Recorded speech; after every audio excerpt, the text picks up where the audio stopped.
You open on the crowd at Arrowhead, and a simple line: this was not a close game. The Chiefs blew the Raiders out 31-0, a complete team performance that put Kansas City clearly back on the map this week. That score tells you everything you need to know. Offense humming, defense crushing, and special teams not giving the other team a gift. Before we get deep into X's and O's, let's hit the medical board, the part you'll probably be thinking about on your drive home. A few injuries popped up in This One That Matter. Trey Smith exited early with a back issue. Andy Reid called it a back that locked up during the game, and we'll be watching how he feels this week. Omar Lott left with what looks like a knee MRI pending, and that's the kind of note that gives you pause because of interior defensive depth. Xavier Worthy also went out with a shoulder problem after a rough fall, and while the team is hopeful, you can't help but worry a little about re-aggravation given his history. Kareem Hunt was limited late with an ankle tweak, but seemed likely to avoid a longer absence. Now, quick interaction. I want you to drop one word in the comments right now. Type Smith, Lott, or Worthy. Which injury worries you the most? I'll read the top replies and highlight the best takes in the next upload. Also, help us hit our channel goal. If you enjoy this breakdown, hit subscribe and ring the bell so we can get to 6,000 subscribers. It really helps us keep making content like this. And if you're liking the video so far, smash that like button. Why are these injuries important beyond the headline? Because depth matters, especially inside on the defensive front and at receiver. We've already seen the Chiefs talk trade and contingency plans in past weeks. Losing Lott would push the team to lean even harder on the veteran rotation and could change how they scheme on early downs. A compromised Worthy means less vertical juice and more attention on the other perimeter pieces, which, by the way, is part of why Rashee Rice's return mattered today. We'll dig into that next. For now, keep an eye on the injury reports this week and expect the staff to be cautious. All right, that's the medical snapshot and why it matters. Ready for the offense? Deep dive where we break down how Mahomes and Rashee made this thing click? If so, reply with the letter C and I'll drop Chapter 2 next. Let's talk offense, because this was a game where Kansas City's firepower showed up in full force. Patrick Mahomes was at his MVP level best, slicing through the Raiders' defense like it wasn't even there. He finished 26 of 35 for 286 yards and 3 touchdowns, continuing that trend of putting up huge numbers while keeping a quarterback rating above 120. If you're a fan, watching him in rhythm right now feels like seeing a master at work. His anticipation, his pocket movement, and how he's reading the field? Chef's kiss. But what made this performance really special was Rashee Rice's return. Rashee caught 7 passes for 42 yards and 2 touchdowns, and it wasn't just the stats. It's what he opens up for the rest of the offense. Look at Travis Kelce, 3 catches for 54 yards, including a huge 18-yard reception early in the game. Would that play have been possible if Rashee wasn't on the field? Highly doubtful. He draws coverage, creates mismatches, and gives Mahomes that extra security to attack defenses wherever he wants. And don't forget about the running game. It wasn't perfect, but it was productive enough to keep defenses honest. Rashard Smith carried the ball 14 times for 39 yards, and he dominated in the screen game, racking up 5 receptions for 42 yards. Every one of those plays pushed the chains or picked up meaningful yardage. It was a career day for Smith, and performances like this are exactly how he's carving out a real role in this offense.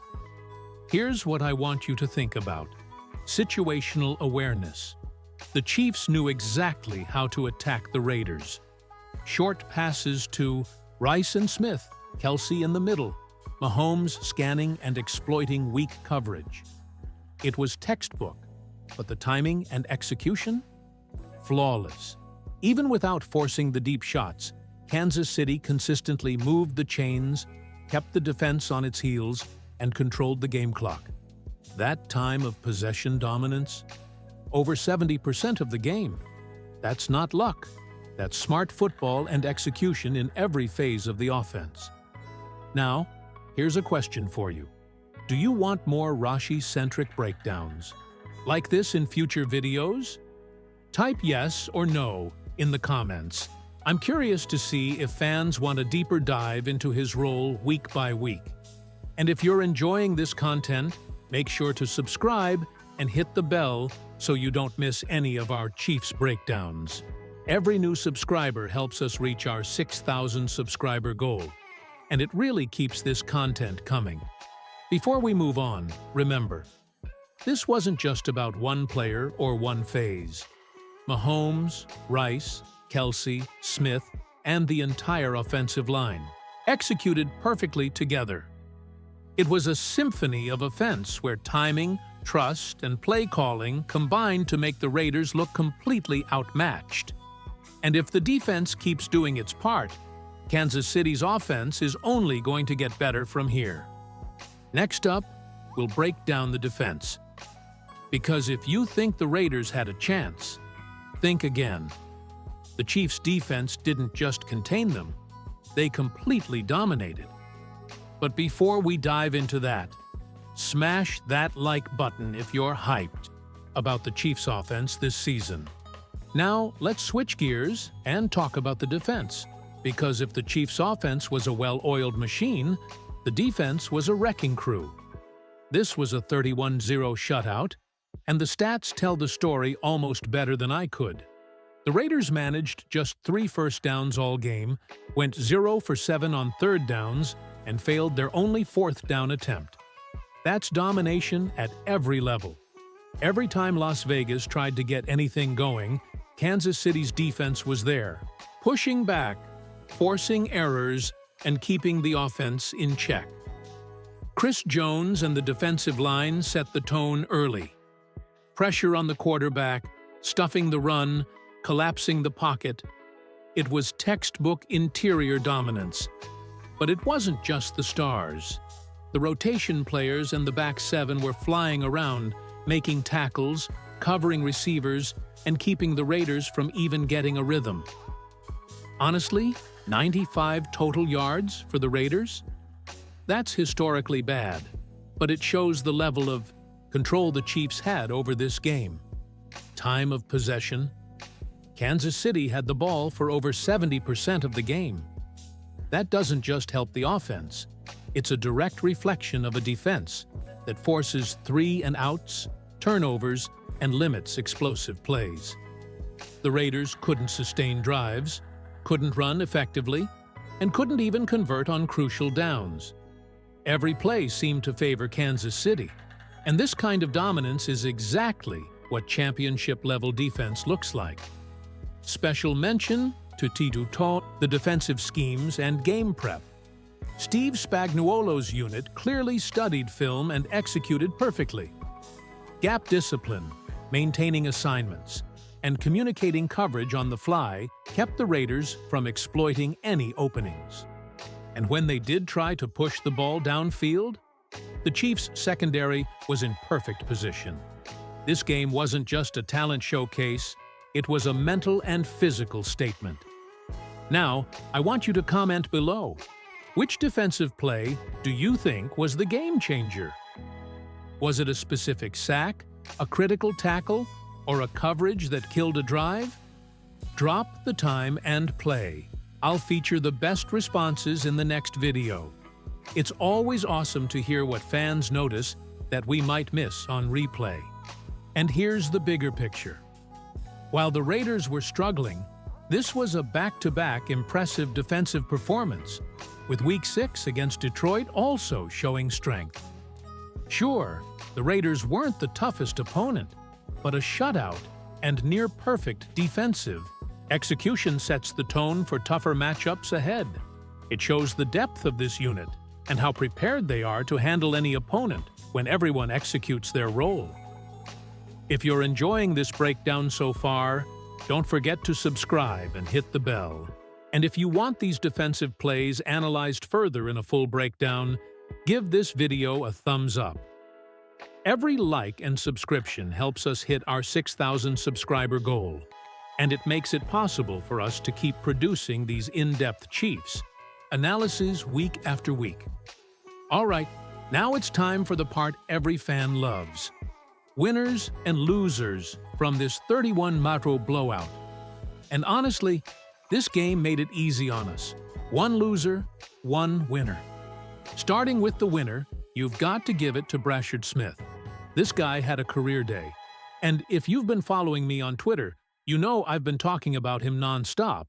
He's a 7th-round pick, sure, but the energy and production he brings to this offense are undeniable. 14 carries for 39 yards may not jump off the page, but it's how he contributed to the screen game that makes him special. 5 receptions for 42 yards, almost all for first downs or meaningful gains. Smith has been quietly carving out a major role, and performances like this cement that he's someone the Chiefs can count on in multiple offensive phases. Of course, Rashee Rice and Patrick Mahomes also belong in the winner conversation. Rashee's return opened up the field, and Mahomes? MVP level, consistent, and making every play look easier than it is. And let's not forget the special teams. Clean day, no major penalties, and Harrison Butker made his field goal without incident.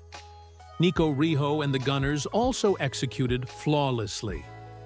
This might not seem flashy, but avoiding mistakes and maintaining efficiency is a huge win for a unit that's had its struggles earlier this season. Now, the loser, and this is a tough one in a blowout, is Christian Fulton. 2 straight weeks of being a healthy scratch, despite being fully available, is frustrating. You spend $20 million on a player, and he barely gets any meaningful snaps. Sure, Noel Williams is performing well and earning his time, but Fulton being sidelined like this raises questions about usage, roster strategy, and whether a trade should be considered before the deadline. It's disappointing for fans who expected more impact from such a high-profile acquisition. Here's a question for you. Who do you think was the MVP of this game? Drop one name in the comments, Mahomes, Rashee, or the defense. I'll feature some of the best fan takes in the next video. And while you're at it, make sure to subscribe and hit the bell. Every new subscriber helps us hit our 6,000 subscriber goal and keeps these Chiefs breakdowns coming week after week. In short, this chapter of the season is proof that the Chiefs are firing on all cylinders. When key players perform, depth contributes, and mistakes are minimized, it's nearly impossible for opponents to compete. But as we always say, roster depth matters, and watching players like Smith rise while others like Fulton sit is part of the ongoing Chiefs narrative. Next up, we'll look at what this means moving forward, injury monitoring, the upcoming schedule, and why this 31-0 performance sets a tone for the rest of the season. So, now that we've broken down the offense, defense, and winners and losers, let's talk what this game means going forward. First, the injury situation will be the biggest story to watch. Trey Smith's back looks manageable. Kareem Hunt should be good to go. But Omar Lott's knee and Xavier Worthy's shoulder are the ones that could affect rotation and strategy in the coming weeks. Keep an eye on the injury reports. The Chiefs have depth, but losing players at key spots could shift game plans, especially in the interior defensive line and wide receiver positions. Looking at the big picture, this 31-0 blowout sends a statement. The Chiefs are clicking across all 3 phases: offense, defense, and special teams. With Mahomes and Rashee Rice leading the attack, a dominant defensive line, and a clean, efficient special teams unit, Kansas City is not just winning games, they're sending a message to the rest of the league. This team can control games, dominate possession, and dictate the pace. As for the upcoming schedule, the Chiefs now have momentum. Confidence is high, players are healthy, for the most part, and the coaching staff has proven they can adapt to injuries while still winning big. If this level of performance continues, the Chiefs aren't just playoff contenders. They're a real Super Bowl threat. Before we go, I want you to do 3 things. 1. Hit subscribe and ring that bell to help us hit our 6,000 subscriber goal. 2. Drop a comment below. Do you want a full highlights breakdown from this game in the next video? Yes or no? 3. Smash that like button if you're hyped about the Chiefs' domination and want more in-depth analysis. Like this. That wraps up our breakdown of the Chiefs' Week 7 demolition of the Raiders.